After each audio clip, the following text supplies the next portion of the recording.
Good day and welcome back to another Dbz Dokkan battle video. So in this video we are going to take a look at the Extreme Z area for the Warriors of Universe 7, which is basically the mass Extreme Z area or Extreme Z battle that's required to awaken all of the Universe 7 free-to-play units that we've been working on over the course of the anniversary.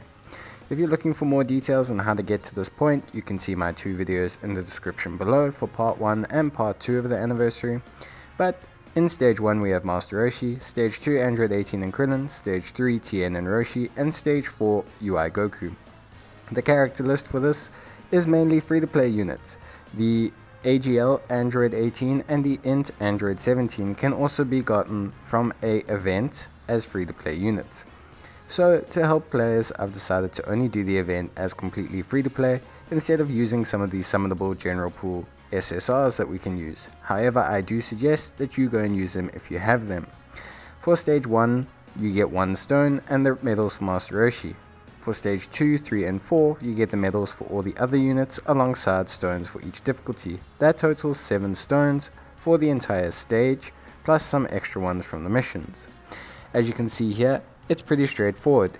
Going to the left on the first stage for the 3 units gets you bronze medals, going to the right gets you silver, and then in the Z hard stages you get gold and rainbow respectively. Master Roshi's awakening improves his defense, gives him a higher HP threshold when he comes back for the revive, and increases his support mechanics. It also adds a stun and a seal to his super attacks, which makes him a very powerful utility unit and floating support on any team. When we take a look at Android 18, we'll notice that of course we kind of want to focus on doing the other units before we do Master Roshi. The reason being is it's going to make it a lot more easier to do Master Roshi once we have awakened the other units. Android 18 and Krillin, they basically improve their stacking rate. It increases their benefits from collecting of orbs. On the Master Roshi and Tien side, it adds a seal to their attack and increases their stacking rate and stacking cap, alongside also increasing their leader skills. All 3 of these units increase their leader skills. And then on Goku's side, it adds an attack and defense component to his support of his ki, and also gives him the evasion chance, along with making his super attacks raise his attack and defense indefinitely. Beyond all of this, that's pretty much everything you need to know in terms of the information. Now we'll take a brief look at the missions. The missions are also relatively straightforward. Completing each stage from 2, 3 and 4 up to 10 times will net you an extra stone, and then of course awakening Master Roshi to his full capacity will also net you some extra rewards. The other rewards you will collect along the way and are mainly just the form of some slight rebates / a little bit of money back basically. The missions are not difficult and should be easily achieved once you are able to begin the event. Now, one thing that is important to note is that I believe you should start with the UI Goku. The reason we're going to start with UI Goku is because we're going to go for UI Goku and raise him up because his leader skill covers the entire category. They give us a friend UI Goku and his leader skill is at 77%. By awakening Goku through both his bronze and silver awakenings, we can raise his from 50% to 77%. This overall benefits the team the most, and so it's highly advisable that you do this. I also suggest using the AGL 18 instead of using the INT 17, as that's going to reduce your risk of death on the stage, basically as a free-to-play player. That being said, I also suggest that unlike this attempt, you invest orbs into your team, and equipment if possible. You will see the startling difference between all of them when I do it later on, but right now you can see I have about 130 or so thousand health, which is quite low, and the unit's going to take quite a substantial amount of damage. Like I say, the best options for you is going to be that you go and focus in on putting as many orbs into the units as possible, including Master Roshi. If you're wondering about what the builds are for all of the units, it's pretty straightforward. Max out crit on UI Goku, max out crit on the INT Android 18 and Krillin, max out crit on the Master Roshi, and go for a slightly more additional, more slightly more additional than crit split on the TN and Master Roshi if you feel like you want to make them more utility based. Beyond that, that's pretty much everything you need to know in terms of their builds. You can balance them however you want to, but that's how I suggest you go for them. That's going to really help you get through the event as quickly as possible. That being said, it's important when you're first starting out like this that you are careful where you place your units. Try and make sure that you can get the Master Roshi to get his attack off as quickly as possible, because he's going to be the core source of all of our damage. Against MUI Goku, you also want to make sure that you keep the Android 18 and Krillin out of the way of any mass damage or as many attacks as possible, and if there's an open slot, preferably place them there regardless of how it affects your linking. Once that's done, you should be able to get through the stage with no problems, even without having orbs or investment into your team. As you will see me do here, Master Roshi is going to carry the load quite substantially, so it's very difficult to say how you'll do if you take a couple super attacks or you have a bad rotation. You may fail once or twice, especially if you're not going to put the orbs into the units, and that's okay. Some of these are quite hard, and it's going to be a process for you, but as you awaken each of the units, you'll see that it gets easier and easier. That's one of the reasons why we're going for Goku, because Goku himself, by awakening him, gives us the largest increase across the board. Not only does it increase Goku's damage, and he's our second highest source of damage, but he also increases our overall team capabilities by being our one true leader for this team. So, pretty important to say that Goku is the unit we're going to want to make sure that we awaken first. Once you go for Goku, you can then decide whether you want to go for Master Roshi and TN, or whether you want to go for Android 18.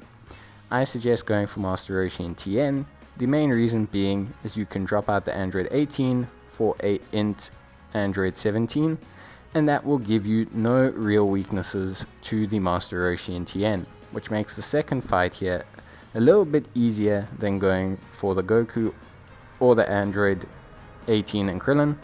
But of course I prefer to go for Goku first, because Goku first is really going to help us out overall.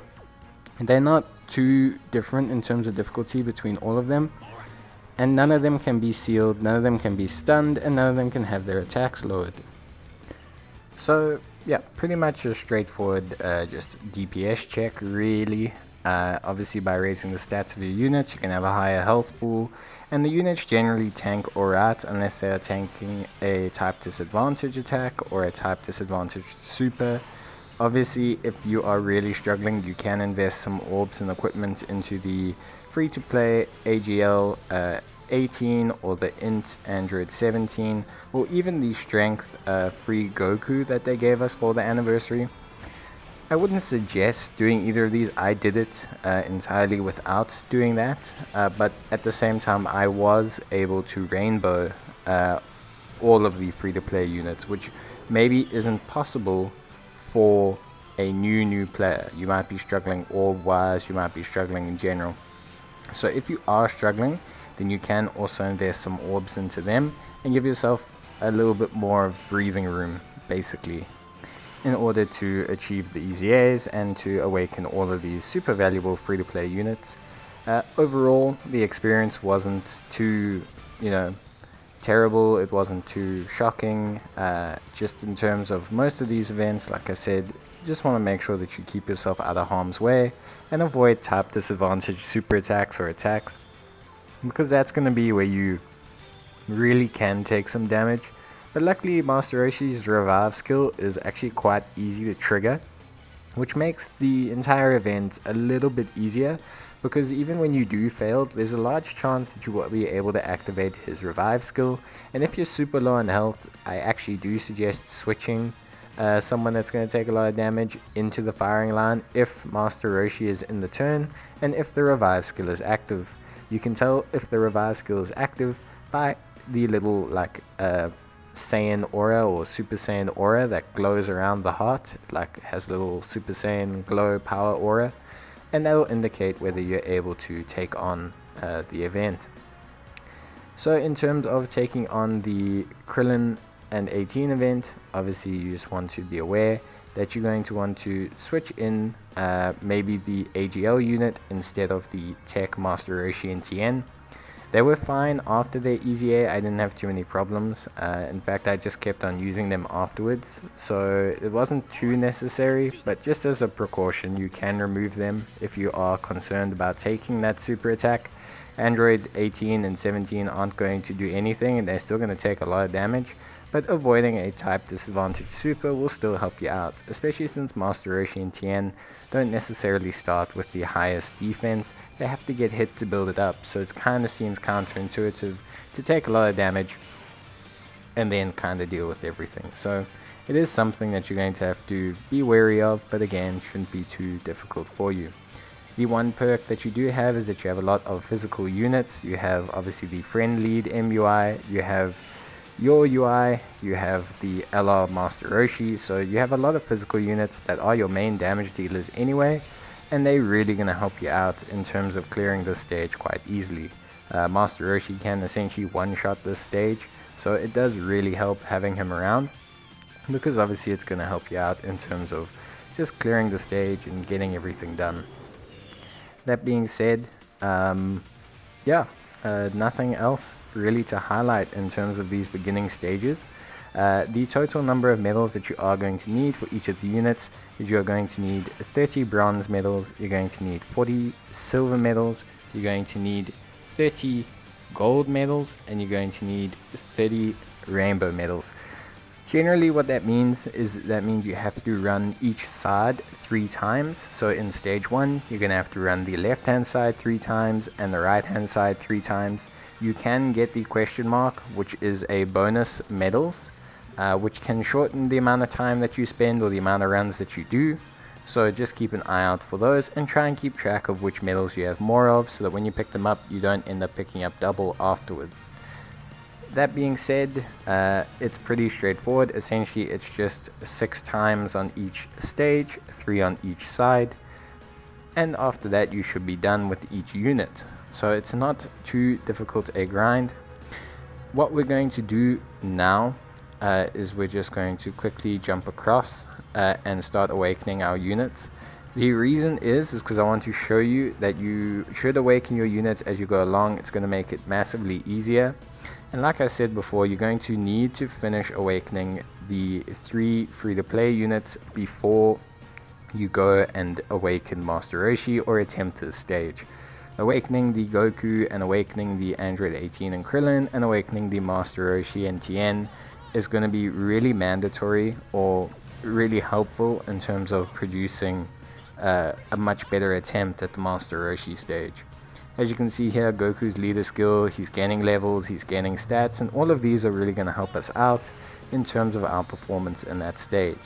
So I do suggest as you go along, as you finish each section, that you grab all your medals and awaken them basically. So once you're done with the bronze, awaken them. Once you're done with the silver, awaken them.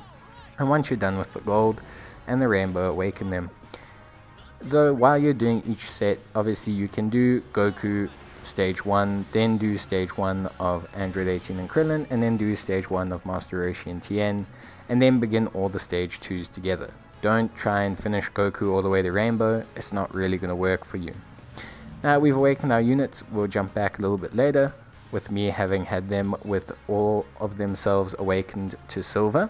So this is them with all their medals done to Silver, and I've invested orbs into them along with placing some of my equipment on them that I've received from the event that we can run each day.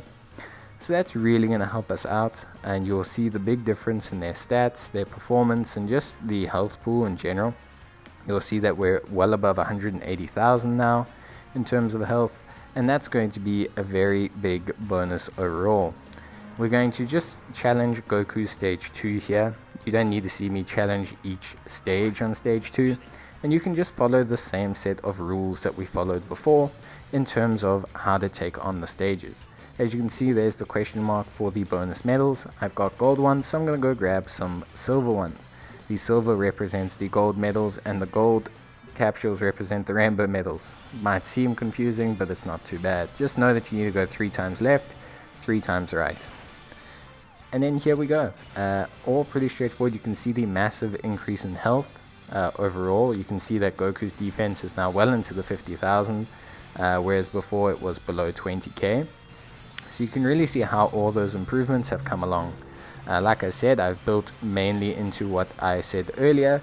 So crit for Goku, crit for Master Roshi, crit for Android 18 and Krillin, and a more additional based hybrid for the Master Roshi and Tien. I've also given pretty much all of them attack equipment in their first slot, except for the Master Roshi and Tien and the Android 18 and Krillin. I gave them defensive equipment, not so much because I wanted to or I feel it's preferential, but more just because it was what I had on hand and I felt it might help me a little bit more in terms of these stages here. That being said, you can see we're not having too much of a problem with the second stage. That's mainly due to the hidden potential system and of course the buffs that Goku has given us. Goku is now sitting at a higher leader skill and we're sitting at the 77%, so all the units are doing a lot more damage overall. And we'll easily finish this stage 2. Again, not too much of a difficulty, and once again slowly work your way through Goku first, then Master Roshi and Tien, and then Android 18 and Krillin. That's my suggestion at least. You can do it in whatever order suits you, and in whatever way or order you find yourself to be struggling with the least. Now that we've done that, what I'm going to do is I'm going to jump back when our units are done, and we're going to take a look at when they're all fully easy-aid, and then we'll take on the Master Roshi stage of the event. So obviously now we've jumped back in. At this point we have finished every single unit. As you can see, they're all level 140, but there is a final step that we need to do. So just to help new players or players who've never done it before, you're going to see me awaken Android 18 and Krillin here. You have to train them, then we're going to awaken them with the rainbow medals that we got, and those are going to get them to level 140. However, this is going to leave the units on 10 out of 15 SA. To truly max out our units and to see the full benefit of their Extreme Z awakenings, we're going to need to train them to raise that to SA 15. Now the easiest way to do this is to have a second copy of the unit awaken to the same state with 5 out of 10 SA. You can see here that we have the Goku at 5 out of 10 SA, and then we're going to apply him to the Goku in training, and it's going to max him out. Fairly straightforward procedure if you think about it. 10 plus 5 equals 15, but for some players who maybe have been following the guides or who've been struggling along, this at least is a clearer picture. You'll also see that it'll change all of their SA effects, and there we go. Job done. All these units are effectively maxed. Now the only step left that our units are maxed for is to take on the Master Roshi stage, so that we can get the medals to awaken him to his final form. Of course, Master Roshi uses only rainbow medals. These drop from stage 1 as we saw earlier. You will get between 4 to 5 of these per run. There is no bonus for them, so there's no way to increase it. It's a random chance. There's also a special chance to get a question mark, and it costs 10 stamina.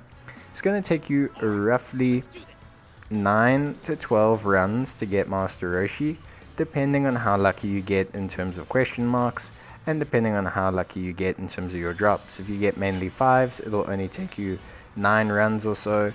If you get mainly 4s, it's going to take you up to 11 runs or so, or even 12 if you get super unlucky. However, with Master Roshi, we obviously need to be mindful of a couple things. So again, we are going to take the AGL Android 18 because she cannot suffer a type disadvantage super from Master Roshi. You're going to see this is probably the worst opening hand that we could basically get when we're trying to take on this stage. So this is probably the best kind of stage to show you, because you're going to see literally the worst beginning and we're still going to get the victory. So it's really good to see that the team can do it as a free-to-play team. I have no orbs in the AGL Android 18 as well. Putting some orbs into her will help you slightly, because it'll obviously prevent her taking so much damage, but it's not really necessary unless, like I said, you really are struggling. Then you're more than welcome to. It's whatever you need to get through the stage, you're welcome to invest. Now we can see here, these are our big forms of damage. We've got the Tien, and Roshi, who are buffing up the entire rotation. We've got Goku's buffing up the entire rotation, and we've got our big damage dealers sitting here. It's important to get the 18 key with Master Roshi, because that's how he gets his massive spike in damage. If you don't get the 18 key, you're not going to get his massive form of damage, and you're going to struggle to dish out as much damage as possible. Of course, getting crits and everything will help us, but we're going to see some pretty good damage here, especially from under dual hundreds, well, just 77% leads. And then we're going to see Goku come in, and Goku's going to get a crit, and he's going to finish everything off. So, pretty straightforward. You need to do this about 9 times or so, depending on how lucky you get, and then you're going to be fully ready to awaken Master Roshi. Master Roshi doesn't really benefit that much from partial awakenings. It's not like he changes his passive until his final awakening, and he doesn't really benefit from it from an offensive standpoint. That Master Roshi that we fought in that stage can't be sealed, can't be stunned, can't be attack lowered anyway. So realistically, there's no real reason to be too concerned with raising Master Roshi, segmented like we did the other ones, because it's not really going to improve, because, LRZAs, they don't gain stats or anything. They just gain a passive and a super attack change. So overall, not really required, I want to say. But you're going to want to run that 9 to 12 times, depending on how lucky you are. And then once you've done that, you'll then be able to finally awaken Master Roshi, which we'll jump back to now. So obviously I took the time, jumped through, and did Master Roshi. You're going to want to awaken him with your final batch of medals. They're going to go in obviously 10, 15, and 20, so you're going to need the 45 in total. You'll also notice that again, Master Roshi is at 20 out of 25 SA. You're going to need a third copy, so if you've been following, you will have needed 2 copies to get here, and you will need a third copy of Master Roshi that you awaken to LR. That's going to be 5 SA. You can then use this copy to raise his SA to 25 out of 25, very similar to how we did the other units. Obviously, this will save you 5 Kais. If you don't want to do this, you can just use the 5 Kais. It's entirely up to you. This is a grind if you feel like it. If you don't feel like it, don't bother. But either way, that's all of the units done. So I hope you guys go out there and enjoy all these really powerful, really good free-to-play units. But that's going to be it from me, guys. Hope you enjoyed the video, and I'll see you in the next one. Cheers and bye.